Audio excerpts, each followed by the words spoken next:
Once more, we return to the drive-in. If he's aware of the absurdity of arming oneself with a few sentences and standing against a power that can pierce time itself, he doesn't show it. The man has his share of weaknesses, perhaps more, but cowardice is not among them.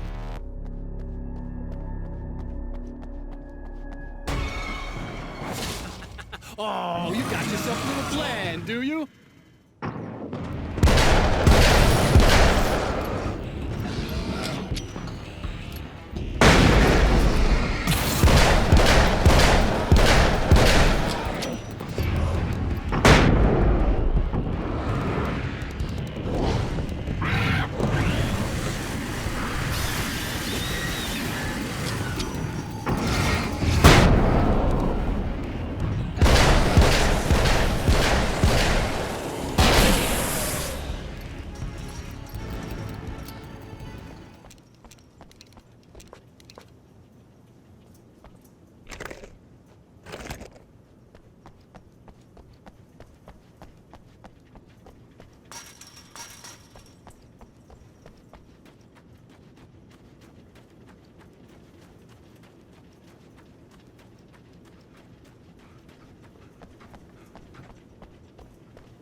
Never getting out of this wake, never! Don't worry, I'll take care of your wife and your life!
you're doing, but I'll send you right back to the beginning.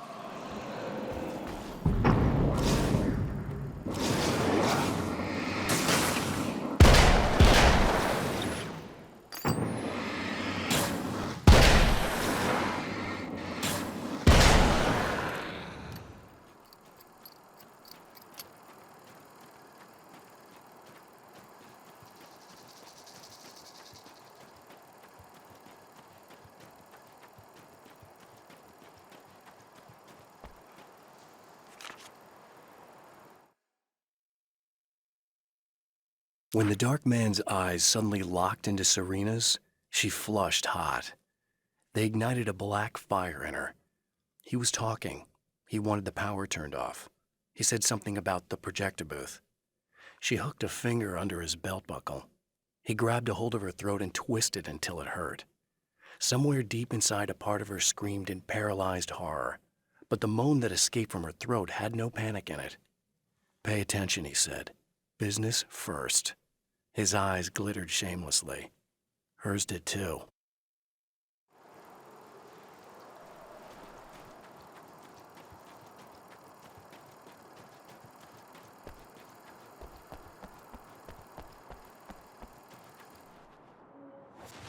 What? You think whatever it is you're gonna do is gonna make a difference? This'll end up just like before!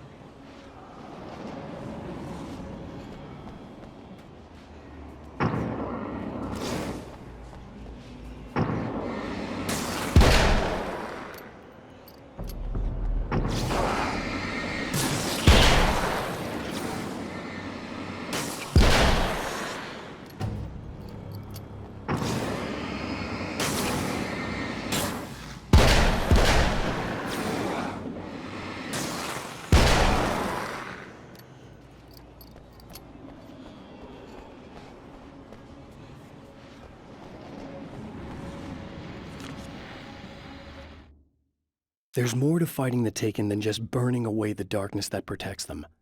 When I'm fighting for my life, I find myself slipping into a state of intense concentration that makes the beam of my flashlight seem more powerful and focused. I used to think it was just my imagination, something brought on by the adrenaline and fear of death, but now I'm not so sure. I've been touched by powers that I can't begin to truly comprehend, and they've left a mark. I'm starting to think this might be a part of it. I've been around for a while now, you know? While you've been indisposed, stuck in the darkness, I've been busy. I operate in the shadows, not always literally, you understand? I'm a little more resilient than those I've taken, but I do my best work in the dark.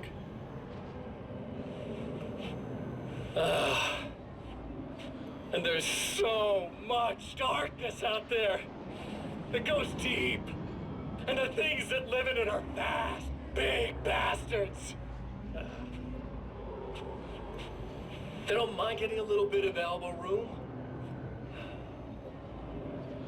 All that chaos and madness, it doesn't really do that much down there. It's like pouring a glass of water into the ocean, right? But up here, yeah, you can really make an impact. All they need is someone to bring them all the way through. But first, I had to take care of you. You party pooper. You're stuck in an eternal cycle now. The sun's never coming up for you. Everything else? Do my thing, getting a bit of quality time with Alice. That's a little something for me. And I deserve it.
I held the film canister in my hands.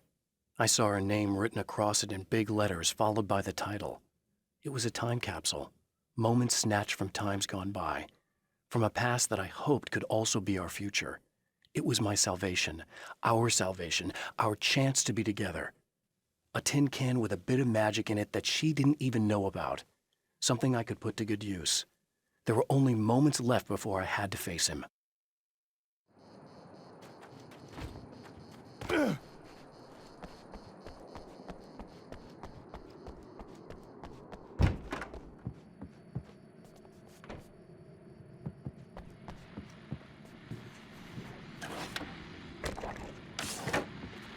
Hello, folks, and welcome to the third part of our pre-recorded interview with Serena Valdivia and renowned photographer Alice Wake. So, tell me about the film.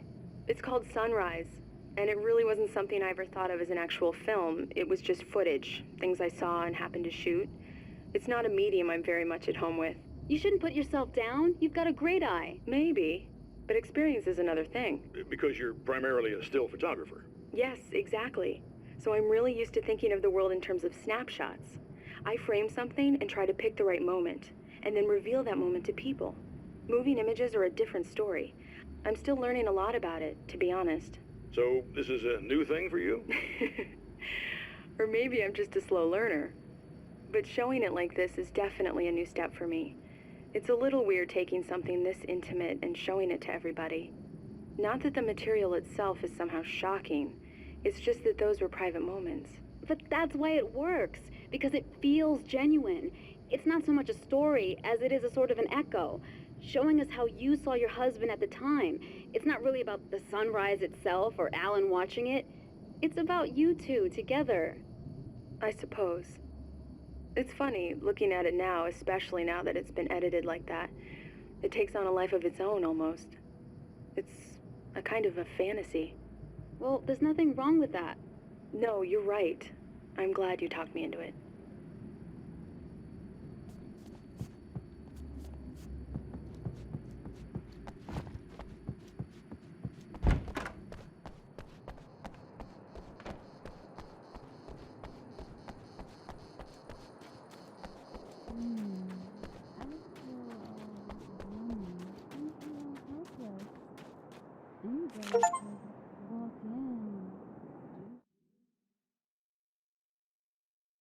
The clothes I wear now I shaped from dreams and memories. It's an old outfit, originally from the 90s. The last time I wore it was when I was still writing and Alice and I took a vacation in the desert before our troubles began. The night before, we'd been at a party, and I had dressed to the nines. On that lazy day, I put on these old clothes, worn and comfortable. Alice made a joke about grunge. I felt a little embarrassed, but I stuck with them. We were very happy. I'm sheathed in good memories to remind myself of what is at stake.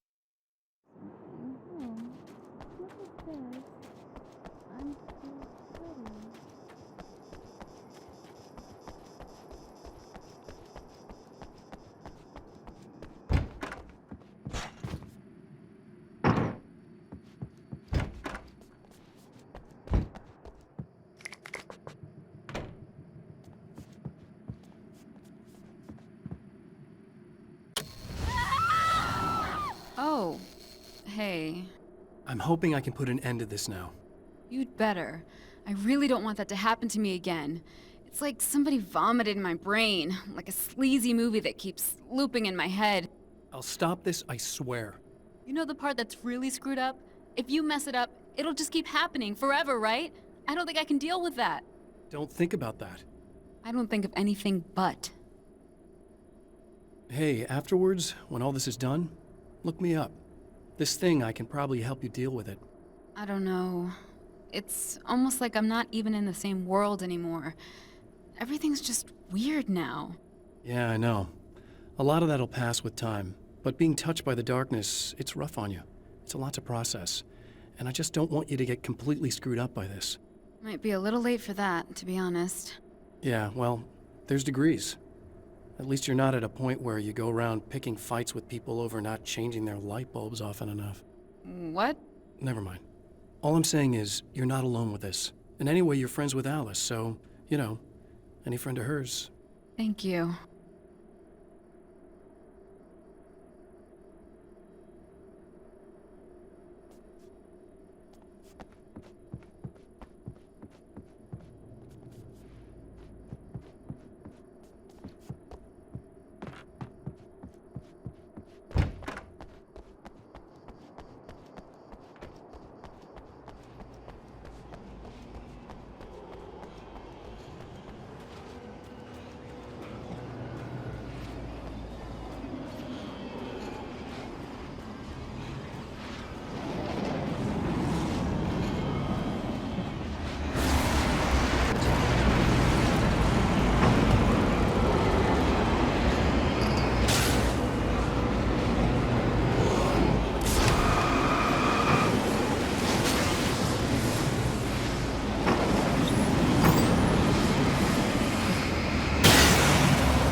Again, the champion of light enters the final trap. The new reality is almost here. All he needs to do is change the details of the scene, push it past the breaking point, and the rest will snap into place.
Oh, come on, buddy.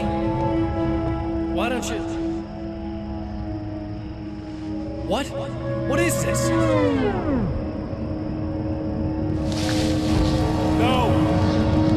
No!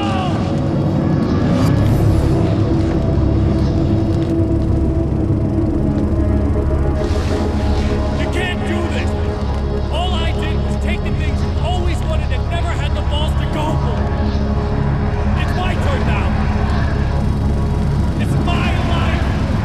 It's my life.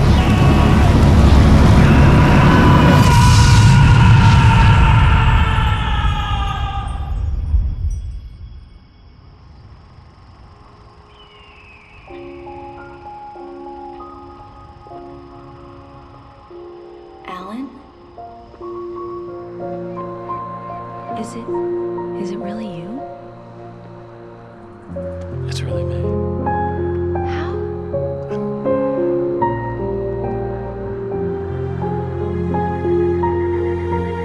I love you. I love you.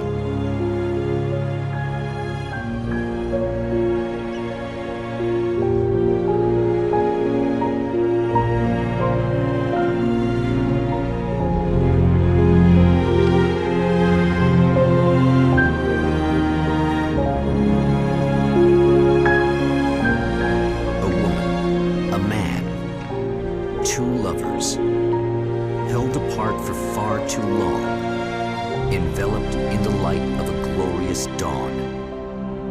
They both feel it. He's home at last. Are these actual events, or merely a dream? A memory, or a glimpse of what is to come? One thing is certain. This scene takes place in another time and another place, far, far away from Night Springs.